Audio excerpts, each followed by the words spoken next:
अस्सलाम वालेकुम। आज की ये वीडियो देखने के बाद अल्ट्रासाउंड की जो रिपोर्ट होती है, हमल के दौरान जो अल्ट्रासाउंड होता है, पहले महीने से लेकर और आखिरी महीने तक, यानी 4th वीक से लेकर और 40 वीक्स तक जो टर्म्स इस्तेमाल होती हैं, जो कीवर्ड्स इस्तेमाल होते हैं, जो शॉर्ट वर्ड लिखे होते हैं, तकरीबन 90% रिपोर्ट्स के ऊपर ये शॉर्ट वर्ड्स लिखे होते हैं।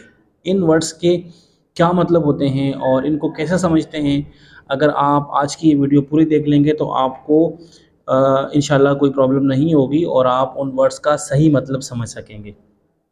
जो लोग बता रहे होते हैं बहुत सारे, वो गलत मतलब भी बता रहे होते हैं और उससे फिर आपको परेशानियाँ होती हैं। मैं आपको बताने वाला हूँ कि सबसे पहले जो शुरू का हमल होता है उसमें एक वर्ड इस्तेमाल होता है, उसको कहते हैं जीएस। जीएस लिखा होता है, या गेस्टेशनल सैक। गेस्टेशनल सैक या जीएस का मतलब ये होता है कि अभी थैली बन गई है, यानी कि प्रेगनेंसी तो हो गई है लेकिन सिर्फ वो खाली थैली है, उसके अंदर अभी कोई चीज़ नहीं है। बाद में फिर उसके अंदर ग्रोथ होती है और वो फिर ग्रो करती है। और ये जो जीएस है, यानी जो गेस्टेशनल सैक है, ये 6 वीक्स तक, यानी जिस तारीख को माहवारी शुरू हुई थी, उसके बाद अगली जब तारीख आती है उसमें माहवारी नहीं होती और उसके ऊपर 2 वीक्स गुजर जाते हैं, तो 6 वीक्स तक जो है वो अल्ट्रासाउंड जब भी हम करें तो हमें ये गेस्टेशनल सैक नज़र आता है।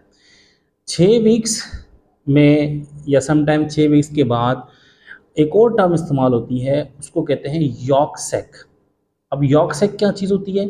यॉर्क सैक, आप ये समझ लें कि ये बच्चे के साथ जो बच्चे को न्यूट्रिशन देती है, बच्चे को सपोर्ट करती है, उसको ग़िज़ा मुहैया करती है।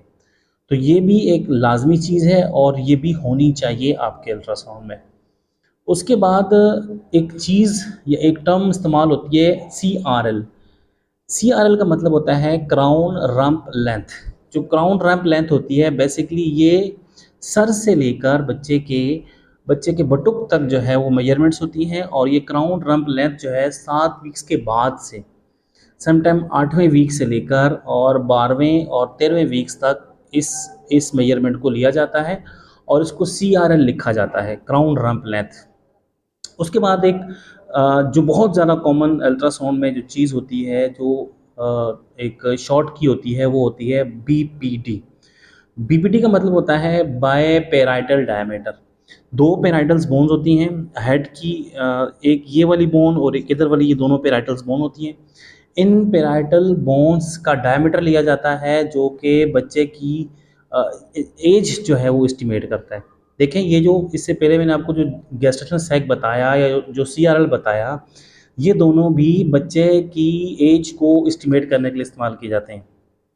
उसके साथ साथ एक और टर्म होती है जिसको हम कहते हैं एफएल। एफएल का मतलब होता है फीमोरल लेंथ। जो बच्चा है, जो फीटस है, उसकी जो फीमर होती है उसकी लेंथ को फीमोरल लेंथ या एफएल कहते हैं। एक और टर्म बहुत ज़्यादा इस्तेमाल होती है, उसको कहते हैं एचसी। एचसी का मतलब होता है हेड सरकमफ्रेंस। पूरे हेड का जो है वो सरकमफ्रेंस लिया जाता है और ये भी एस्टिमेट करता है बच्चे की एज को। उसके बाद एक और टर्म है जिसको कहते हैं एसी।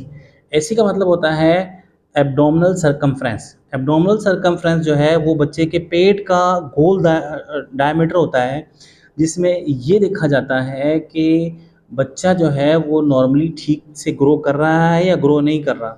जब ये सारी मेजरमेंट्स डॉक्टर ले लेते हैं, जिसमें बीपीडी, एफएल, एसी, एचसी, तो उसके बाद उनके पास आता है एस्टिमेटेड फीटल वेट। जो एस्टिमेटेड फीटल वेट होता है वो वेरी करता है वीक बाय वीक। अगर आप फीटस वेट का चार्ट देखना चाहते हैं तो हमारी वेबसाइट है kazihe.com। वहाँ पर आपको जाकर प्रॉपर फीटस का चार्ट मिलेगा, जिसमें आप ये देख सकते हैं कि किस वीक में फीटस का वेट कितना होना चाहिए, या बीपीडी या एफएल या एसी कितना होना चाहिए। ये सारा एक टेबल हमने अपनी वेबसाइट पर अपलोड किया हुआ है, लिंक भी हम डिस्क्रिप्शन में पेस्ट कर देंगे। अच्छा, उसके बाद एक और जो चीज़ इस्तेमाल की जाती है वो की जाती है ईडीडी, जिसको हम कहते हैं एक्सपेक्टेड डेट ऑफ डिलीवरी, यानी किस डेट पे जो है वो डिलीवरी पॉसिबल हो सकती है। तो ये वो टर्म्स हैं जो कि बहुत ज़्यादा कॉमन होती हैं। इसके साथ साथ कुछ और चीज़ें हैं, जैसे हमारे पास लाइकर के बारे में लिखा जाता है। बहुत सारे लोग एडुकेट लिखते हैं, तो लाइकर एडुकेट का मतलब होता है कि बच्चे का पानी ठीक है। इसमें बेहतर वो लोग होते हैं जो कि अम्यूनिटी फ्लूइड इंडेक्स यानी AFI निकाल के देते हैं। AFI 8 से 20 के दरमियान हो तो वो नॉर्मल होता है।